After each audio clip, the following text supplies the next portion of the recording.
I just want to talk about a little bit about my.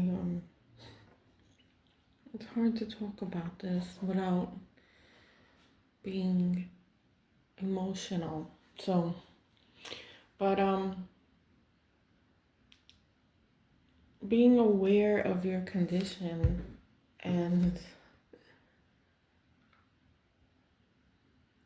is a big burden when you have a disorder like this, like mine, borderline, right? Borderline personality disorder. Like knowing these things about myself, I did take the proper steps to help myself to go to the doctors, to go to get therapy and counseling and medications and all those things for years. And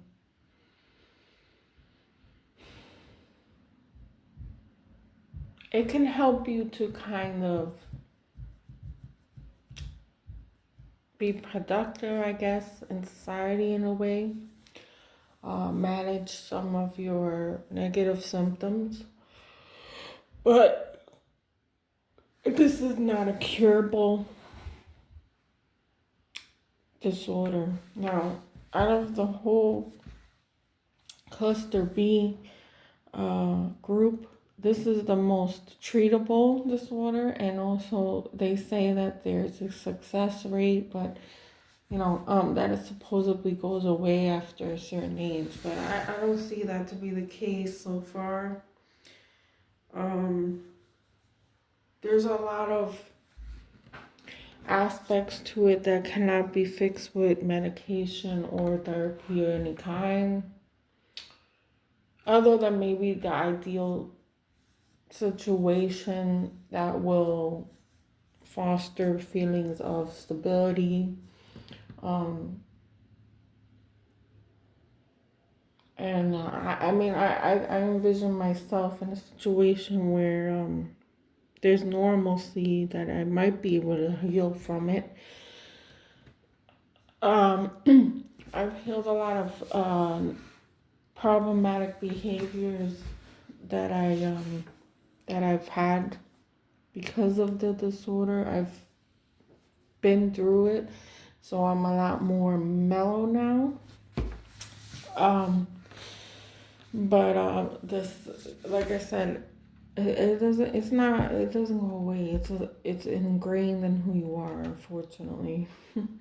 So just like the narcissist and all that, but the narcissist won't be able to change at all ever because of how the grandiosity and the false self is so strong in that disorder. Now, for me, I have a false self, but it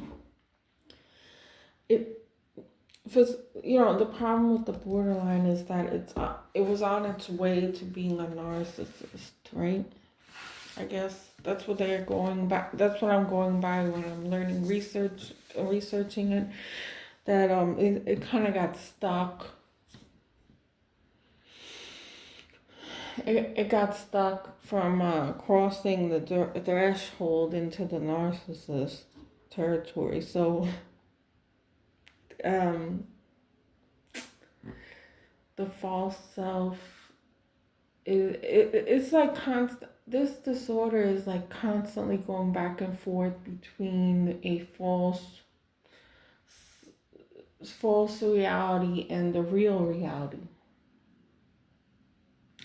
I don't know how to explain that, but it's horrible because it's constantly switching back and forth, and being alone for too long can cause complete disintegration of all the defense mechanisms, I guess. I don't know, but it's terrible. In one sense, it's peaceful because if there's no people or there's nobody in your life, then you don't have to express express intense emotions and all these problems that come with this personality. But then again, it's you still want to live. You still have a will to want to engage in the world. So that means you're gonna need a person. You're gonna need a significant other.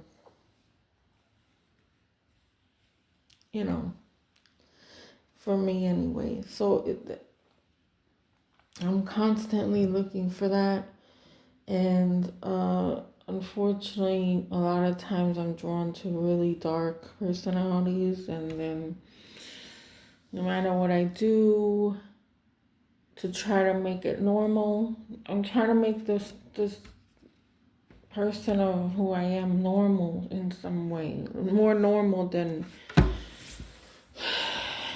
what I am. So the more I try to find someone to push that reality, the less I get it, because all the people I'm with ends up being they end up showing who they are, and they end up being a person that's pretty terrible, because I mean we're in the same family. It's why I'm attracted to those types, so like the personality. So those types, they're always worse than me, because borderline is like on the lower end of the personality disorders, because it has that humanity aspect to it where like I said, there's a split between the false self and then the developing self that was never complete. So that's how it really feels, being borderline. Like the line is there, but the line is between reality and fantasy. So the borderline's always aware of this, that there's a real reality and a fantasy that we're trying to portray. So I guess we're looking for that person because the person stabilizes emotions, represents safety, and all that to become. So it's like the narcissist, where it needs that person. It needs that motherly person or that home-based person, so it feels free to become a person. So you feel free to become a person. So that's the base of all the personality disorders, is that they're not fully a person, if that makes sense. People that are normal, healthy, they don't understand how that makes sense, because for them, their reality is just,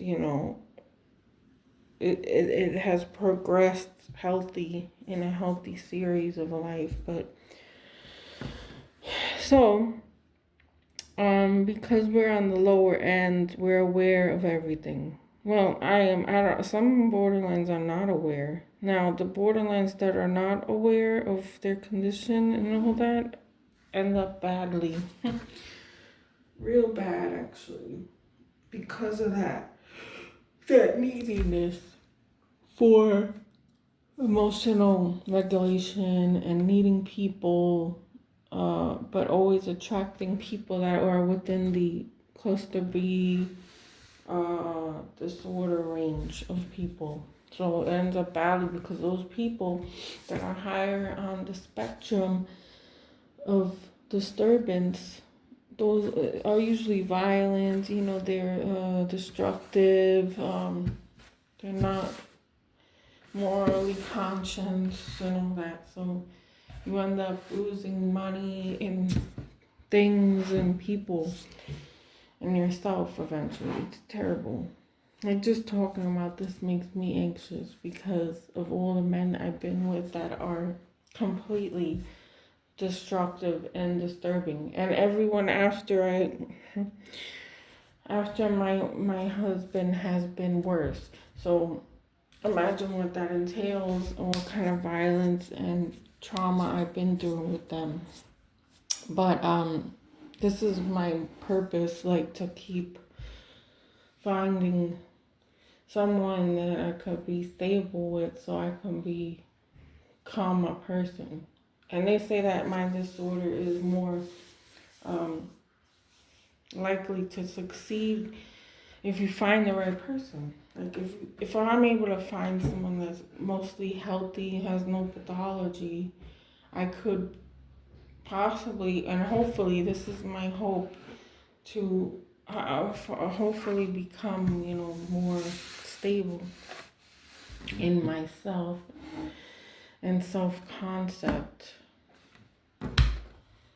So we have very, very different not really life goals, because we still have life goals like a normal person would.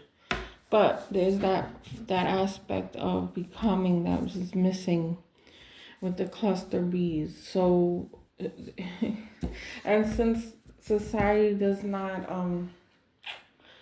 recognize us or want to acknowledge us, a lot of us become criminals or something bad happening, or just lashing out in public and things like that, and like causing problems, because we need to get those basic needs met first before we can join a society of any kind.